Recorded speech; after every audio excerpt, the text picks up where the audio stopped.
This question is actually testing for several concepts together, including the concepts of subject-verb agreement, pronouns, and even some aspects of construction. So let's work with the differences present in the answer choices.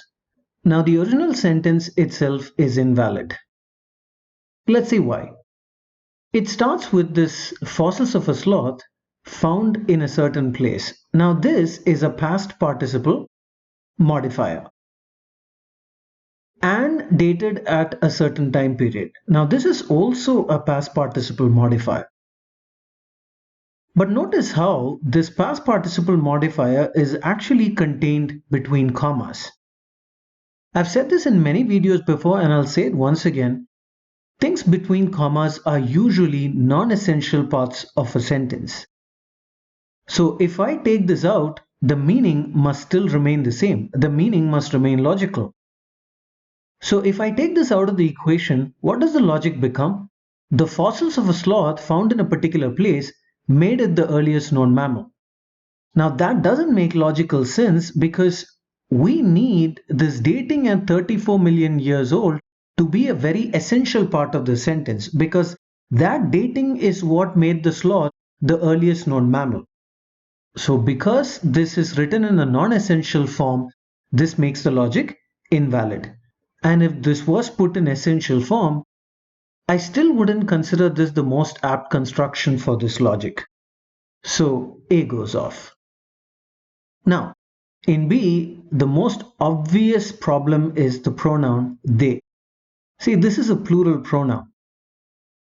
The only plural noun that is present in the sentence is fossils. And substituting fossils in the place of they makes absolutely no sense. B goes off. Now in C, we have a relative clause following the prepositional phrase fossils of the arm of a sloth. But we can see that we have a singular verb was here. So what exactly is the singular verb referring to? Is it referring to the sloth? So if that's the case, are we trying to say that the sloth was found in this particular area? No, right? We're trying to say that the fossils were found in this particular area. So it should have been the fossils of the arm of a sloth that were found in this particular area, because we want this relative clause to refer to the fossils. So C goes off. Now in D, we have this prepositional phrase followed by this past participle modifier put in between commas. So we can read around this and we see that the main verb here is have been dated. So the fossils have been dated at a certain time period, comma, making the sloth the earliest known mammal. Now this construction is perfect because this is a present participle modifier put at the end of a clause. Now, as I've said in many questions before, a present participle modifier put at the end of the clause modifies this entire clause. But in this case, it is actually indicating a case of cause and effect. For example, we can say the net worth of Apple rose to $1 trillion, making it the most valuable company in the world. So the present participle modifier here is actually modifying the entire clause and indicates a cause and effect relationship between the two.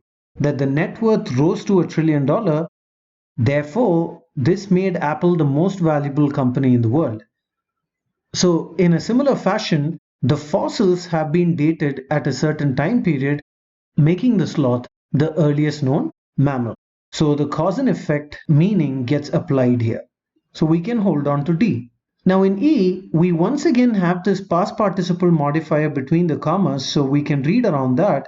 But we have this which was dated. So this is a relative clause construction. And we can see that it repeats the same error that was made in C.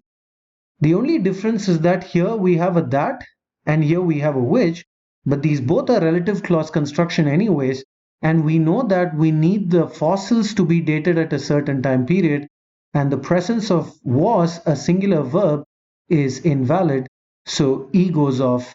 This leaves us with the right answer choice, D for delta.